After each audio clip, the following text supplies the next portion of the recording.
Buenos días,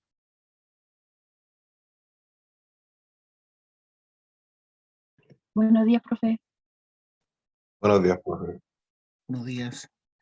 Eh, Ahora vamos a empezar a ver las propiedades de los minerales ya, las características. Hemos nombrado algunas. Voy a usar un PowerPoint que hizo esta profesora, Gemma Fernández Maroto, de la Universidad de Cantabria. Propiedad. ¿Qué es lo que es una propiedad respecto a los minerales? Por propiedad se entiende toda aquella manifestación morfológica, o sea que se puede ver en su forma, o físico-química, que presenta la materia mineral. O sea, tenemos propiedades que tienen que ver con la forma y hay otras propiedades que tienen que ver con la química, ¿cierto?, que presenta el mineral. Las propiedades morfológicas de un mineral son consecuencia de la manifestación externa. ¿De qué cosa? De la ordenación interna. Entonces, la ordenación interna del mineral permite, ¿cierto?, que haya una visualización externa. Las propiedades morfológicas de un mineral son consecuencia de la manifestación externa de la ordenación interna tridimensional, que tiene que ver con las celdas unitarias, ¿se acuerdan? De los motivos estructurales, ¿ya? Aquí también habla de los motivos, pero aquí se está refiriendo básicamente a la celda unitaria. Entonces, una consecuencia de lo que vemos tiene que ver con la parte interna, el ordenamiento interno tridimensional, ¿cierto?, del mineral. Características morfológicas. Hay muchas características morfológicas de los minerales, entre ellas tenemos las formas cristalinas, ¿cierto?, que pueden dar los minerales, su cristalización, su hábito tiene que ver con la forma en que generalmente lo encontramos, agrupaciones, agregados, aspecto, maclas, todas esas son características morfológicas.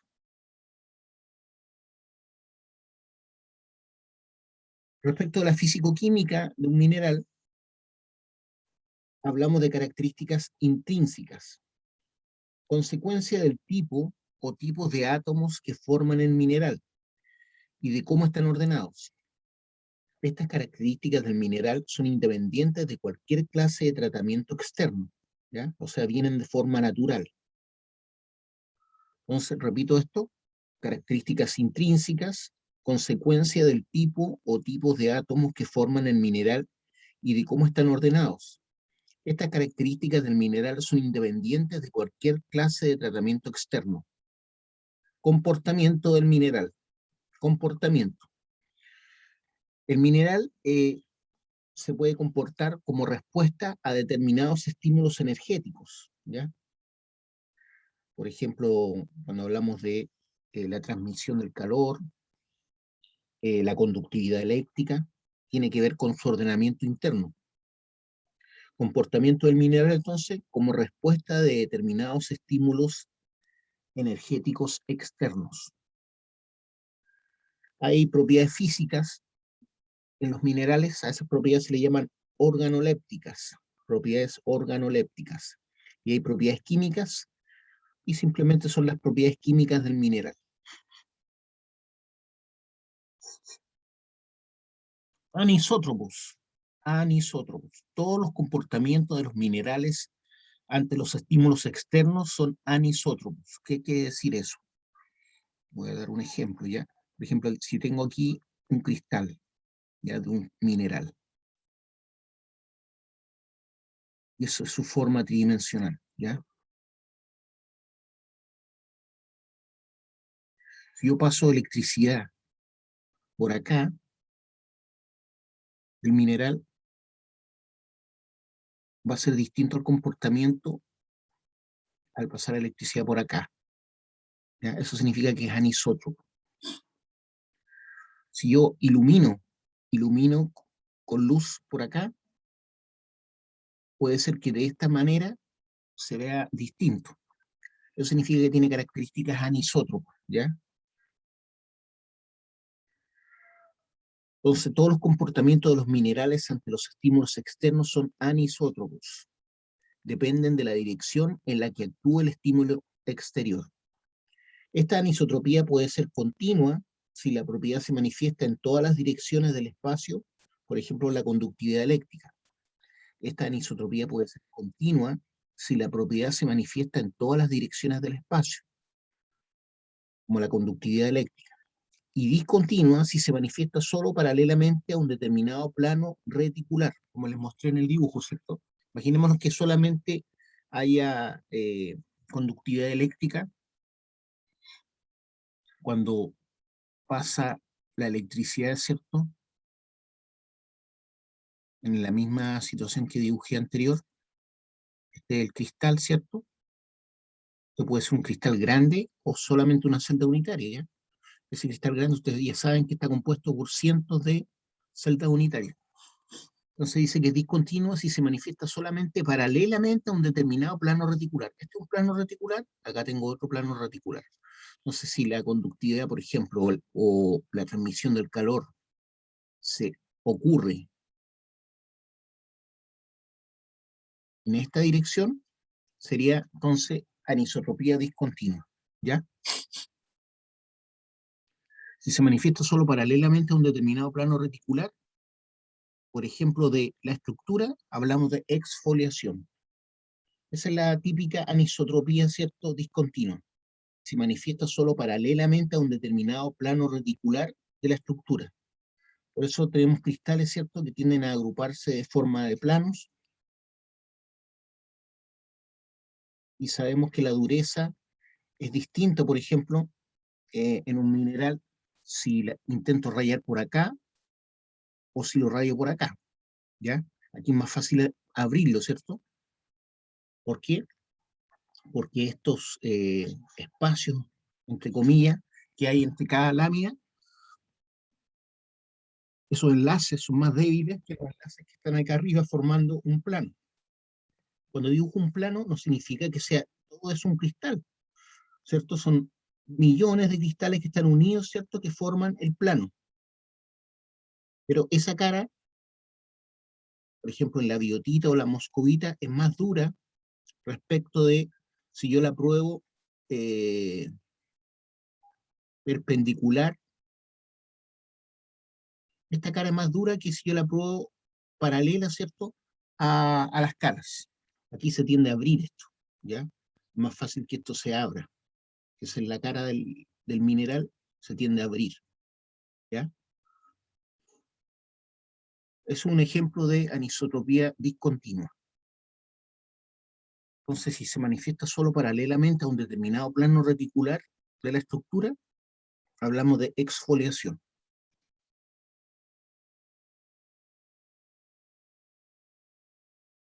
Reconocimiento de los minerales.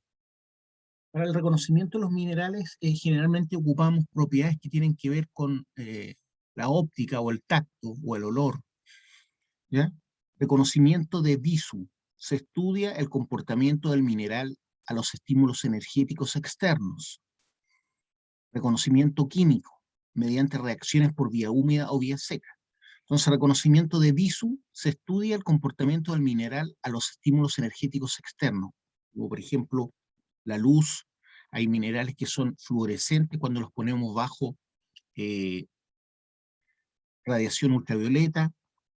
Reconocimiento químico mediante reacciones por vía húmeda o vía seca. Por ejemplo, el carbonato de calcio, la calcita, ¿cierto? Si yo le agrego gotas de jugo de limón a la calcita, o ácido clorhídrico diluido, lo goteo la calcita con ácido clorhídrico, va a empezar como a salir humo, a efervecer, ¿ya? ¿Por qué? Porque el ácido lo que hace es disgregar, ¿cierto?, la molécula que conforma el carbonato de calcio, y va a liberar CO2, va a liberar CO2. Entonces hay ciertas pastillas que nosotros tomamos, vitaminas, que las agregamos en un vaso con agua y se empiezan a disgregar, empiezan a botar como un gas. Ese gas es CO2.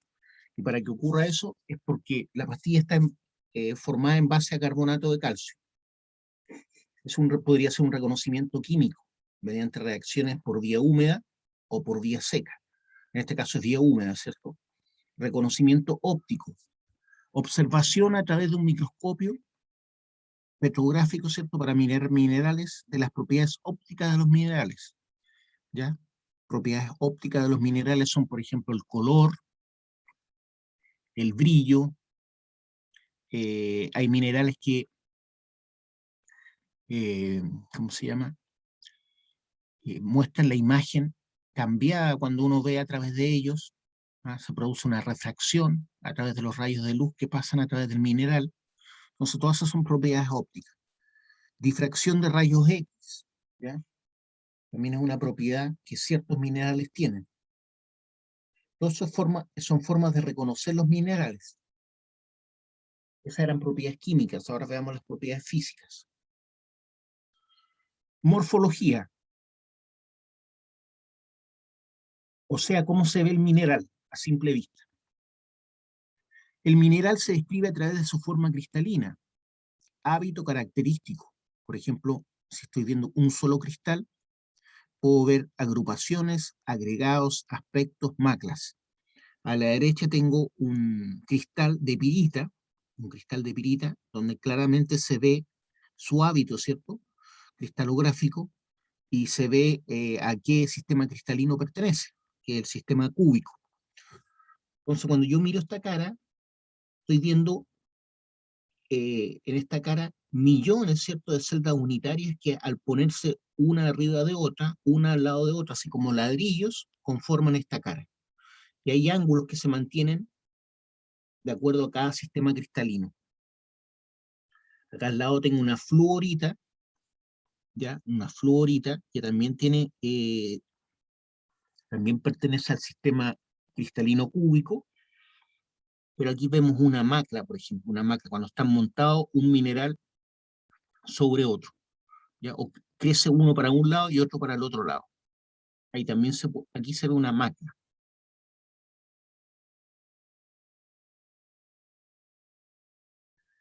Seguimos con morfología. Es una macla, ¿ven? No se pueden despegar, porque si lo intento despegar lo voy a romper, ¿ya?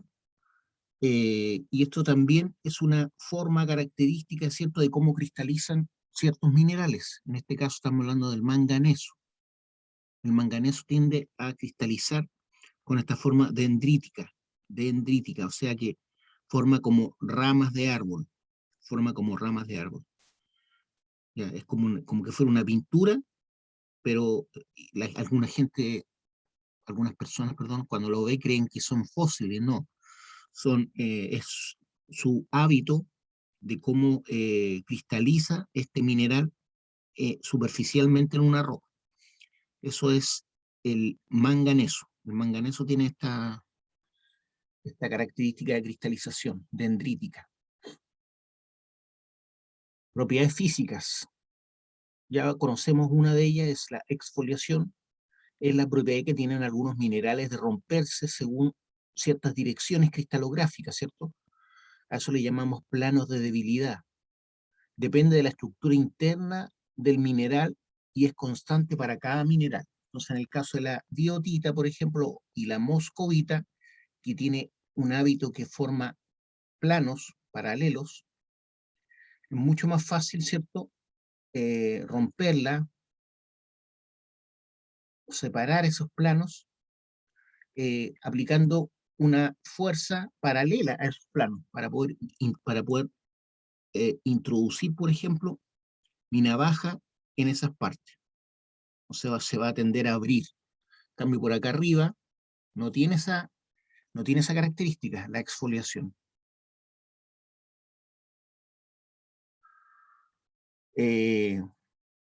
Tenemos exfoliación direccional y anisótropa, o sea, no es igual en todas las direcciones. Se parten por planos de debilidad estos minerales exfoliables, debido a la existencia de enlaces débiles. Los enlaces débiles son los que unen, ¿cierto?, estas caras, más bien dicho, estos planos de minerales de biotita o moscovita. Entonces, los enlaces que unen estos planos, que está aquí en blanco, son más débiles que los enlaces que unen y forman estos planos. Por lo tanto, es mucho más fácil abrirse por aquí que por acá. Entonces se dice que la exfoliación es direccional y anisótropa. Se parten por planos de debilidad, debido a la existencia de enlaces débiles. Eso es una de las razones. Debido a un mayor espaciado reticular entre los planos, también se cumple acá. Debido a un mayor espaciado reticular entre los planos, ¿cierto? Hay más espacio entre los planos que en una cara de un plano. Debido a una combinación de ambas. Debido a una combinación de ambas. En este caso sería la letra C, ¿cierto? En el caso de la biotita y la moscovita.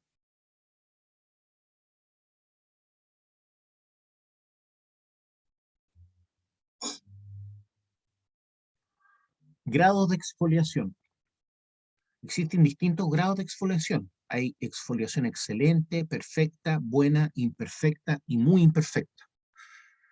Cuando es muy imperfecta no hay exfoliación realmente.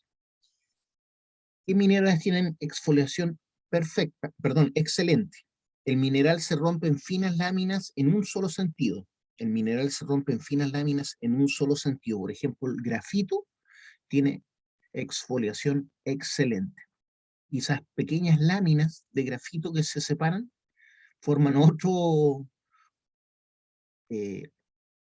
forman láminas que se llaman de grafeno, ¿ya? Que son láminas del espesor de una celda unitaria, que se llaman grafeno, ¿ya? Y que tiene características, bueno, esto entre comillas, ¿cierto? Tiene características muy similares a las del cobre, pero mucho más resistentes. Entonces es excelente cuando el mineral se rompe en finas láminas en un solo sentido. Eso lo vemos en el grafito, en la moscovita, en la biotita, en la clorita, en el yeso, ¿ya? Todos esos tienen exfoliación excelente. Exfoliación perfecta. El mineral se rompe en formas regulares delimitadas por los planos de exfoliación. Por ejemplo, los cubos de la galena y los romboedros de la calcita, ¿ya? La galena es un sulfuro de plomo. De hecho, es la mena para extraer plomo. Y tiende a cristalizar en forma cúbica. Por lo tanto, se dice que tiene exfoliación perfecta porque se rompe en formas regulares delimitadas por los planos de exfoliación. En este caso, es fácil separar los cubos. Y en el caso de la calcita, forma romboedros que también son fáciles de separar, ¿cierto? Con la ayuda de una cortapluma. Se dice que hay exfoliación buena cuando los planos de exfoliación son menos visibles y no siempre perfectamente rectos. Los planos de exfoliación son menos visibles, no son tan claros y no siempre perfectamente rectos. Eso lo encontramos en los feldespatos, o sea, el feldespato sódico y el feldespato potásico. Estamos hablando de la plagioclasa y de la ortoclasa. Se dice que hay exfoliación imperfecta cuando no hay un plano de exfoliación neto. No hay un plano de exfoliación neto. Los planos por los que se rompe el mineral son superficies irregulares. Los planos por los que se rompe el mineral son superficies irregulares. Eso es exfoliación imperfecta. No hay plano de exfoliación neto. Muy imperfecta, exfoliación muy imperfecta, simplemente no hay exfoliación. Un ejemplo de ello es el cuarzo, ¿cierto? El cuarzo, cuando uno lo rompe o lo quiebra, se rompe en cualquier dirección, ¿ya? Sin exfoliación. Eso sería grado de exfoliación muy imperfecta. Hay otra característica física, ¿cierto? Que es la partición. Es distinto a la exfoliación. Cuando los minerales se rompen a lo largo de planos de debilidad estructural. Entonces, cuando un mineral se rompe a lo largo de planos de debilidad estructural, se habla de partición. Ese mineral que está mostrando ahí, aparentemente es un corindón. Esta debilidad puede resultar de ejercer una presión o de una macla. Esta debilidad puede resultar de ejercer una presión o de una macla que está formando el mineral. No todos los ejemplares de un determinado mineral exhibirán esta propiedad. O sea, podemos tener varios minerales los mismos, ¿cierto? Me refiero al mismo compuesto, que está compuesto por las mismas celdas unitarias, pero no todos los ejemplares de un determinado mineral exhibirán esta propiedad de partición. Entonces aquí están mostrando cómo se tienden a formar caras, ¿cierto? Por cómo se quebró el mineral, ¿cierto? Por eso muestran esto. Y no es exfoliación, es partición. Hay otra propiedad que se llama fractura, ¿ya? Rotura totalmente desordenada. Cuando un mineral yo lo golpeo, ¿cierto? Con un martillo, por ejemplo, se produce una rotura totalmente desordenada, sin ninguna dirección preferente, hablamos de fractura. Rotura totalmente desordenada, sin ninguna dirección preferente, debido a que algunas estructuras cristalinas tienen una resistencia de sus enlaces iguales en todas las direcciones. Eso es debido a que algunas estructuras cristalinas tienen una resistencia de sus enlaces iguales en todas las direcciones, ¿ya? Independiente que lo golpeemos de derecha a izquierda, o de izquierda a derecha, o de arriba hacia abajo. Según el aspecto, se presentan las superficies de rotura siguientes. Según el aspecto que presentan las superficies de rotura, hablamos de fractura concoidal, fractura fibrosa o astillosa, fractura ganchuda y fractura desigual o irregular. La fractura concoidal. La fractura presenta superficies suaves y lisas a manera de conchas. La fractura presenta superficies suaves y lisas a manera de conchas. Esa es la fractura concoidal. Ya, por ejemplo, la obsidiana, cuando se quiebra, tiene este tipo de fractura concoidal. Por eso algunos nativos, ¿cierto?, la usaban para generar puntas de flecha. El jaspe también tiene fractura concoidal. También lo utilizaban el jaspe, ¿cierto?, para hacer puntas de flecha. La fractura presenta superficies suaves y lisas a manera de conchas. Entonces utilizaban esa cualidad para hacer, por ejemplo, hachas o puntas de flecha, golpeándola y sacando esas como cascaritas o conchas para darle una forma filosa. Fractura fibrosa o astillosa. Se deshace en astillas.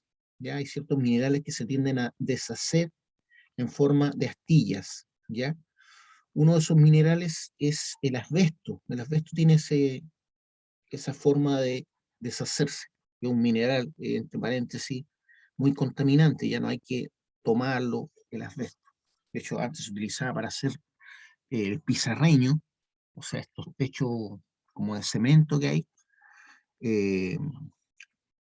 Ahora no se hacen con asbesto por lo mismo. Antes se hacían con eso justamente para que fuera más firme, pero como es tan venenoso, ¿cierto? Ya no se usa el asbesto. Fractura fibrosa o astillosa. Se deshacen astillas. Fractura ganchuda. Un mineral se rompe según una superficie irregular y tiende a formar una especie de dentadura con filos puntiagudos. Entonces la fractura ganchuda, un mineral se rompe según una superficie irregular, dentada, con filos puntiagudos, o sea, tiende a formar algo así como lo que voy a hacer ahora. Tiende a quebrarse así, ¿ya? Eso sería fractura ganchuda. Fractura desigual o irregular, cuando un mineral se rompe según superficies vastas e irregulares. Entonces, fractura desigual o irregular, cuando un mineral se rompe según superficies vastas e irregulares. Prácticamente en cualquier dirección, ¿cierto? Dureza. La dureza también es algo, hemos hablado de la dureza, ¿cierto? Espérense, me voy a sonar, voy a parar un poquito.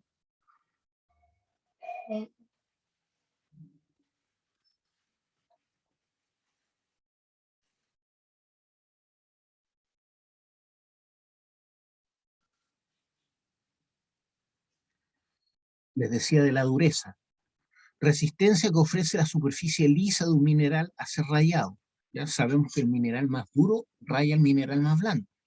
Entonces esa es la dureza. Por ejemplo, el cuarzo puede rayar el acero, pero no el acero al vidrio, por ejemplo, o al cuarzo. ¿Por qué? Porque el acero es más blando que el vidrio y que el cuarzo. Entonces siempre el mineral más duro va a rayar el mineral más blando. Cuando hablo de rayar, me refiero a pasar sobre él, pasar un mineral sobre él, sin cargarlo. Eso es rayar.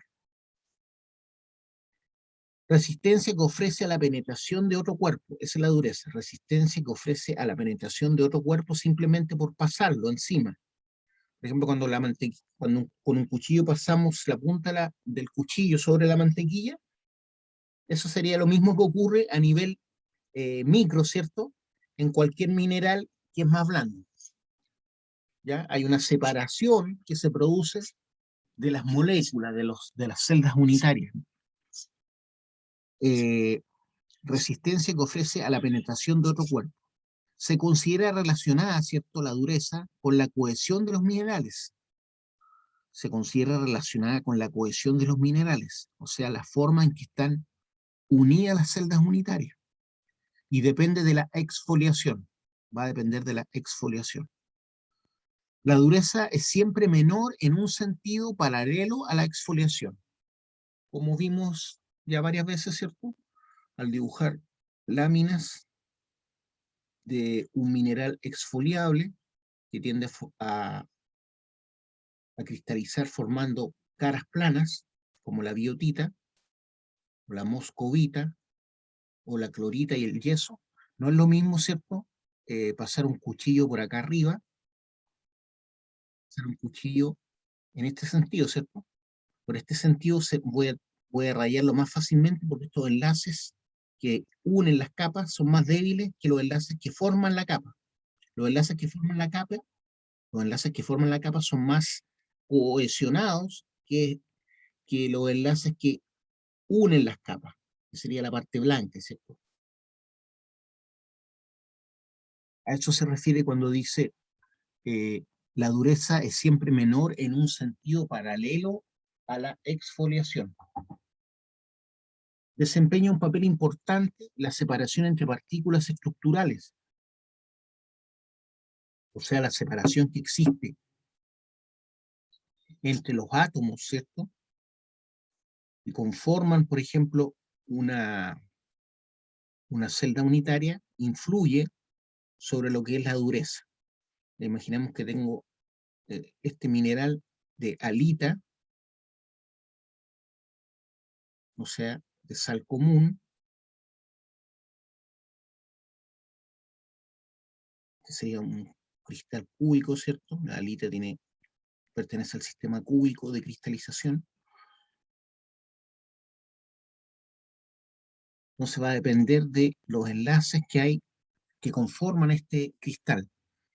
¿A qué me refiero con los enlaces? La separación que existen entre estos átomos, ¿cierto? La separación que existen entre estos átomos, de alguna forma van a determinar qué tan duro o blando va a ser un mineral. Por eso dice, desempeña un papel importante la separación entre partículas estructurales. Los minerales con átomos pequeños son los más duros, dice. Los minerales con átomos pequeños son los más duros.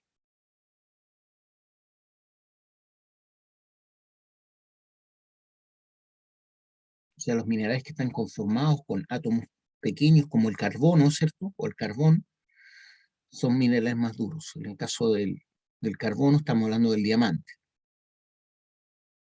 En la práctica de la mineralogía se utilizan escalas de dureza, representadas por determinados minerales. La escala más famosa es la escala de Mohs. La más común es la escala de Mohs, secuencia de minerales ordenados de menor a mayor dureza. Entonces, es una secuencia de minerales ordenados de menor a mayor dureza y está compuesta únicamente por minerales de raya blanca. ¿Ya? Esa es la escala de Mohs. Es una escala de dureza que va del 1 al 10. Y cada número está representado por un mineral que solamente tiene raya blanca. ¿Qué significa raya blanca? Por ejemplo, cuando pasamos la tiza sobre un pizarrón o sobre el cemento, la raya que produce la tiza, ¿cierto? La tiza común y corriente, la blanca, ¿cierto? Es raya blanca. ¿Qué significa eso? Es como, ustedes lo consideran como que fuera lógico, pero no es así. Hay minerales negros que tienen raya blanca, ¿ya? En el caso de la tiza, bueno, coincide que es blanca y cuando yo la paso por el cemento, deja, ¿cierto? Una raya blanca. Literalmente deja una raya blanca. ¿Pero cómo la deja? Porque deja material disgregado, ¿cierto? Porque se gastó la tiza sobre el cemento. Por eso queda una raya blanca. Entonces, en esta escala de Mohs solamente se utilizan minerales que dejan una raya blanca. O sea que al pasarlo, esos minerales, al pasarlos por una superficie más dura, va a dejar una raya, así como la tiza dejó una raya en el cemento. En esta escala, los minerales están ordenados según el grado de dureza, ¿ya? Ahí está la escala de Mohs. Entonces, en el número 1 tenemos al talco, que es el mineral más blando, después sigue el yeso, después le sigue la calcita. La uña nuestra tiene dureza 2,5 más o menos, 2,5. Por lo tanto, puedo rayar el talco y el yeso con la uña, pero la calcita no la voy a poder rayar. Entonces, si tengo un mineral que parece yeso o calcita, o que a veces se ven muy similares, con la uña puedo diferenciar, ¿cierto? Si lo rayo es porque es yeso. Si la rayo con la uña va a ser porque es yeso. Si no la rayo, lo más probable es que sea calcita, ¿ya? La calcita es carbonato de calcio. La fluorita está en número 4, fluorita. La fluorita es la que vimos antes, que sería, esta es la fluorita, esta es la fluorita.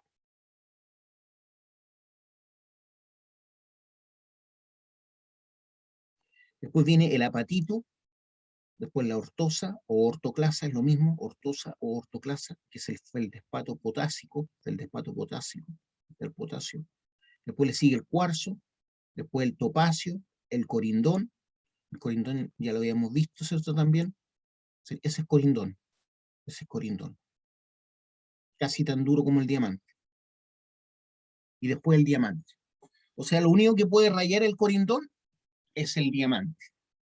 Lo único que puede rayar el corindón, que es un óxido de aluminio, miren, que tiene un color rojo bonito, ¿cierto? Es el diamante. ¿Quién puede rayar el topacio? El corindón y el diamante. ¿Quién puede rayar el cuarzo? El topacio, el corindón y el diamante.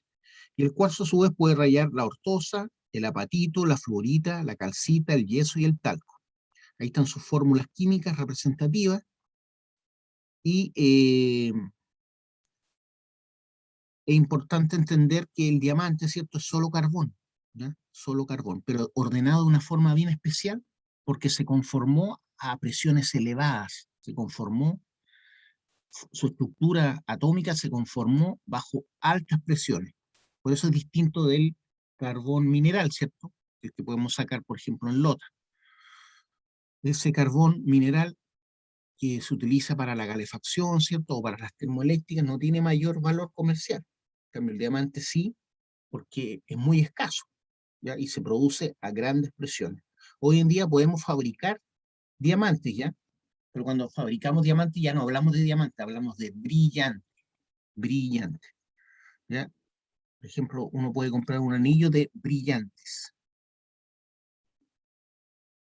¿ya? Esos son diamantes generados artificialmente, ¿ya? En laboratorio.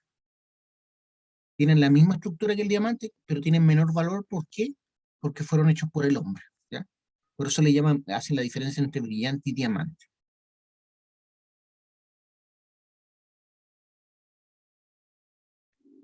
Ahí está la misma escala de Mohs. Voy a agrandar un poco más la imagen.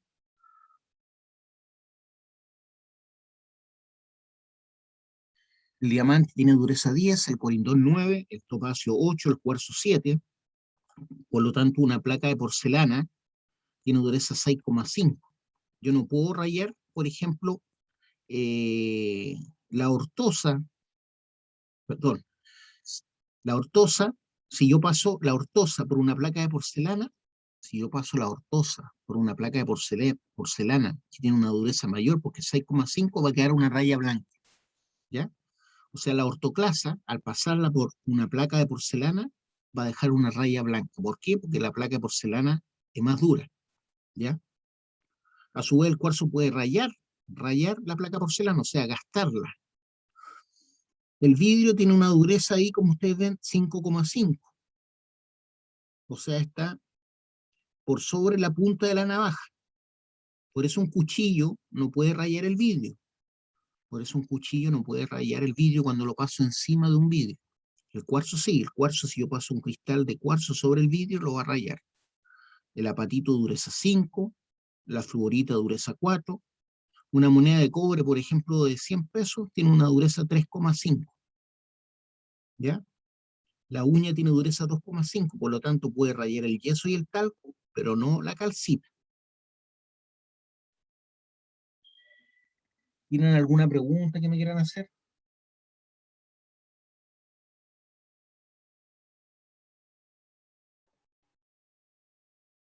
¿No?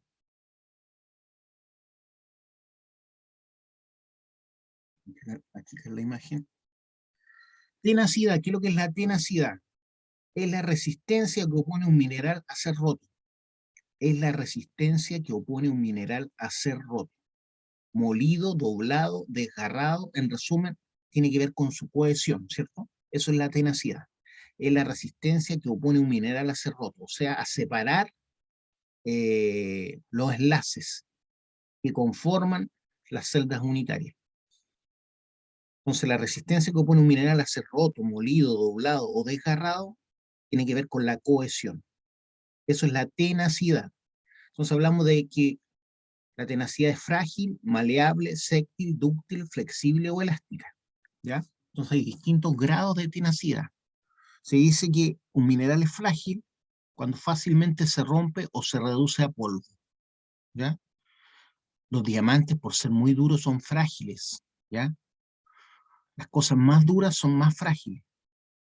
Por ejemplo, el vidrio, una taza, ¿cierto? Una taza, un plato. Yo puedo comer sobre el plato y no dejo rayas en el plato de loza. No se producen rayas porque es más duro que el acero, pero se cae al suelo y se rompe, ¿cierto? Porque es tan duro que no es capaz de resistir golpes. Maleable, un mineral que puede ser conformado en hojas delgadas por percusión. ¿Se le ocurre qué mineral puede ser maleable? Un mineral que puede ser conformado en hojas delgadas por percusión, o sea, con golpes de martillo puedo generar capas delgadas.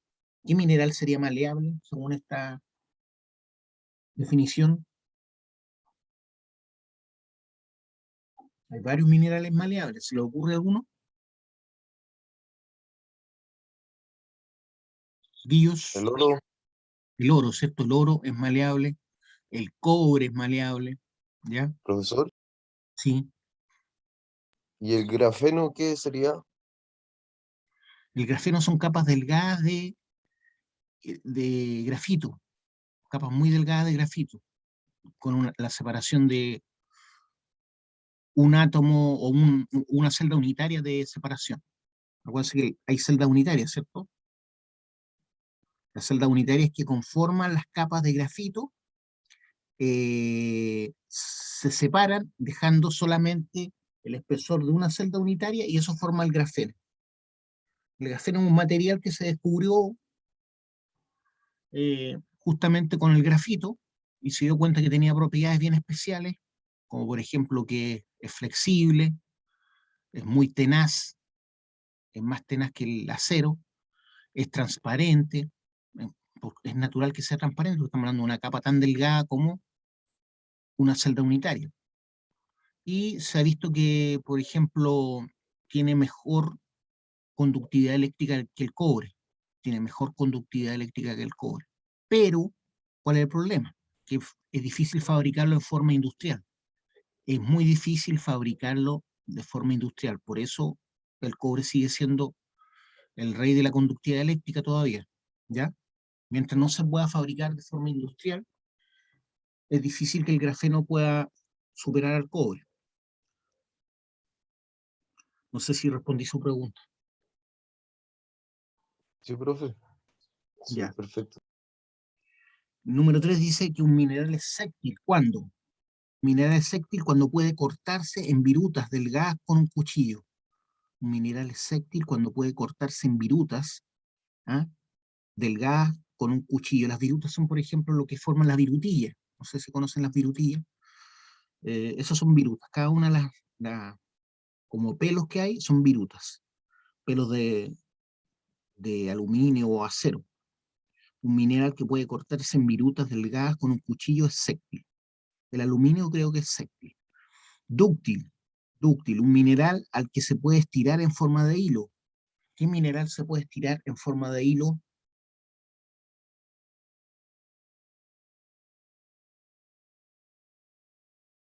¿Qué mineral es dúctil que ustedes sepan?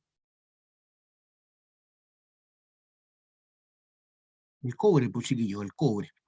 El cobre se puede estirar y formar un hilo de cobre, ¿cierto? El oro también es dúctil. El oro y el cobre son dúctiles. La plata también es dúctil. Flexible, un mineral que tras aplicarle una presión puede ser doblado. Eso sería un mineral flexible, un mineral que tras aplicarle una presión puede ser doblado, pero no recupera su forma original. Una vez que se deja de generar la presión que hice, no recupera la forma original. Ya, por ejemplo, un alambre de acero, yo lo doblo y va a quedar así, no se va a devolver a su forma original, su posición original. En cambio, un mineral elástico, un mineral que recobra su forma primitiva al cesar la fuerza que lo ha deformado.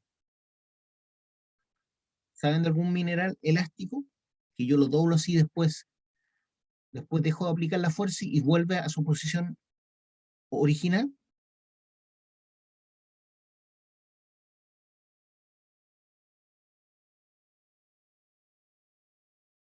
Eso sería como una pata de un lente,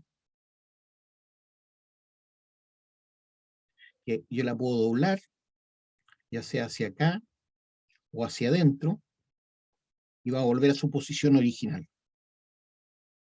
Se hacen lentes con ese mineral, justamente. El titanio tiene esa característica elástica, claro que es re caro, el titanio es súper caro. Es elástico, un mineral que recobra su forma primitiva al cesar la fuerza que lo ha deformado. Por ejemplo, sería ideal tener parachoques de titanio, ¿cierto?, en los autos. Pero es muy caro, ese es el problema que tiene.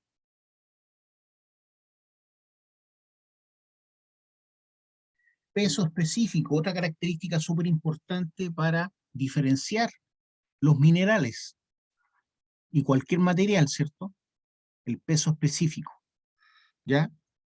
Cuando hablamos de peso específico, no estamos hablando de masa. Es parecida a la densidad, pero no es lo mismo. La densidad es masa, ¿cierto?, partido por volumen. Por lo tanto, me va a dar, por ejemplo, como unidad, toneladas partido por metro cúbico, kilogramos partido por litro, o kilogramos partido por decímetro cúbico, gramos partido por centímetro cúbico.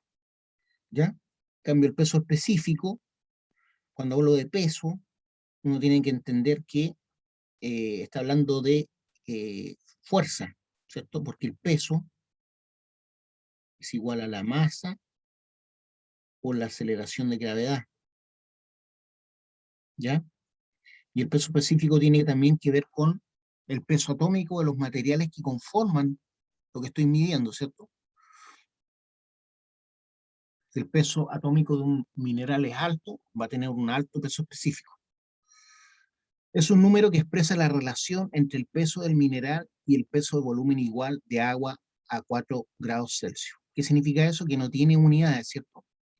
Es un número que expresa la relación entre el peso del mineral y el peso de un volumen igual, pero de agua.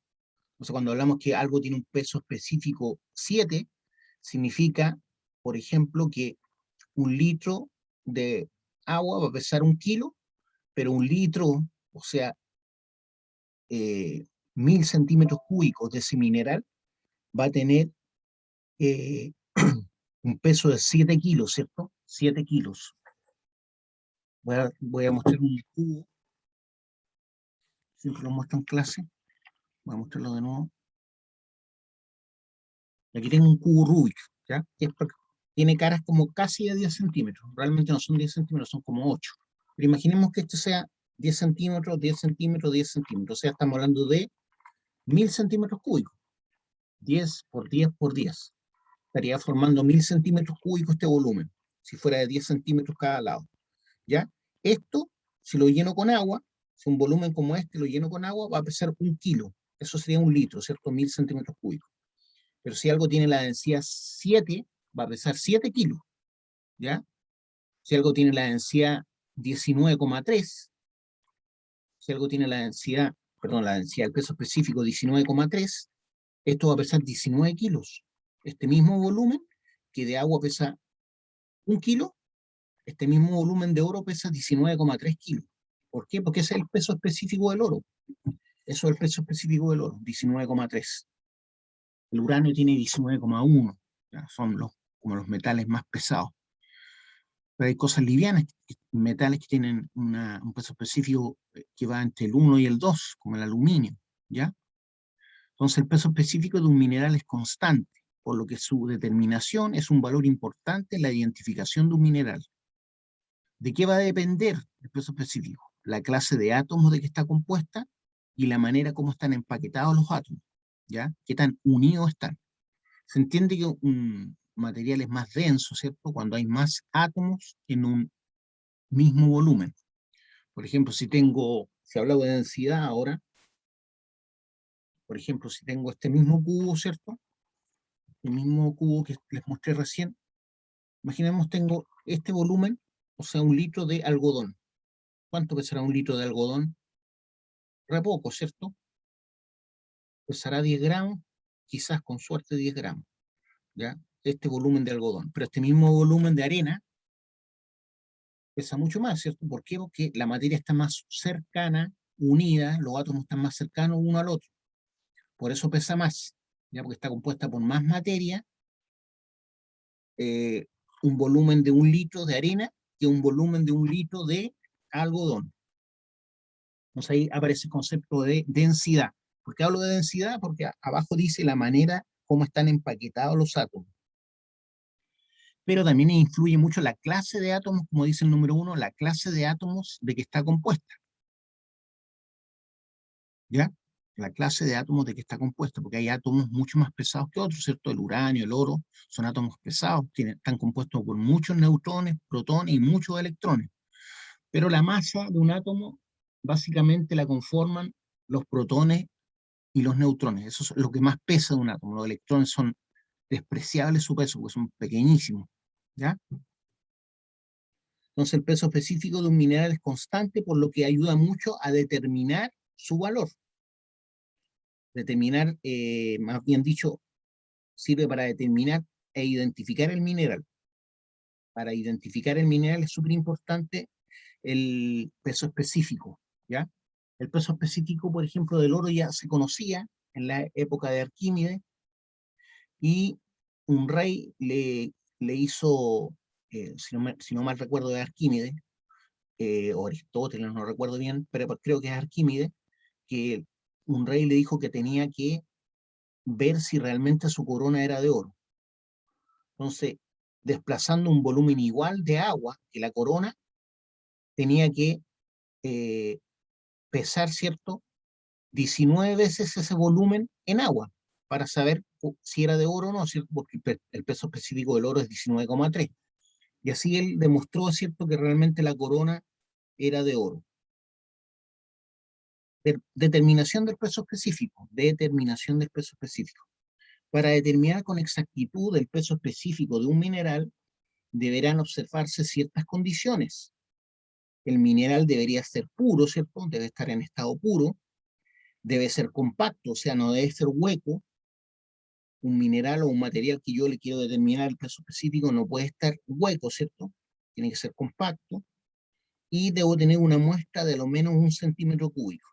Una muestra de 1 centímetro cúbico. Y así yo puedo desplazar y comparar con 1 centímetro cúbico de agua, ¿cierto? También podrían ser 10 centímetros cúbicos, ¿ya? Lo ideal es que sean cantidades perfectas, 1, 2, hasta 10, para poder comparar con el agua. Se considera el peso específico medio de los minerales no metálicos más comunes, que varía entre 2,6 y 2,75. Se considera el peso específico medio de los minerales no metálicos más comunes, varía entre 2,6 y 2,75. El cuarzo, por ejemplo, tiene un peso específico de 2,65. La calcita, 2,72. O sea, 1000 centímetros cúbicos o 1 litro de cuarzo pesa menos que 1 litro de calcita, ¿cierto? 1000 centímetros cúbicos, o sea, un cubo como el que les mostré recién, ¿cierto? Como el cubo Rubik, suponiendo que tuviera 10 centímetros de lado, en realidad no los tiene, pero supongamos que tiene 10 centímetros de lado, un cubo de cuarzo pesaría 2,65 kilos, ¿cierto? Y un cubo de calcita 2,72 kilos. ¿Por qué? Porque un volumen de 1 litro de agua es 1 kilo. Y aquí está diciendo que el peso específico es 2,65 y 2,72. Por lo tanto, estamos hablando de 2,65 kilos o 2,72 kilos. En el caso de los minerales metálicos, el peso específico medio es igual a 5. En el caso de los minerales metálicos, el peso específico medio es igual a 5. Se pueden distinguir minerales ligeros, que tienen un peso específico que varía de 1 a 2, medianamente pesados, que van del 2 al 4 del peso específico, pesados, que van del 4 al 6, y muy pesados, mayor a 6. Entonces los pesados van de 4 a 6 el peso específico, y muy pesados, mayor a 6. El plomo, por ejemplo, entiendo que es mayor que 6 su peso específico. El oro ya sabemos, 19,3, el uranio 19,1, el cobre anda por ahí también. Hay distintas maneras de medir el peso específico de un mineral, ¿ya? Hay ejemplos ahí de algunos equipos que se utilizan para medir el peso específico. Acuérdense que debo compararlo con el agua. Está el método de la doble pesada, balanza de resorte de Joule, y el pignómetro. En este caso se está mostrando el método de la doble pesada.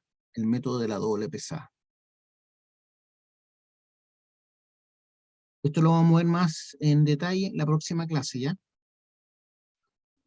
¿Nos estamos viendo, chiquillos? ¿Tienen alguna duda, alguna pregunta? No, profesor, todo perfecto. ¿Ninguna duda? Ya, nos estamos viendo entonces. Que les vaya bien. Hasta luego, profe, que esté bien. La profe, cuídese.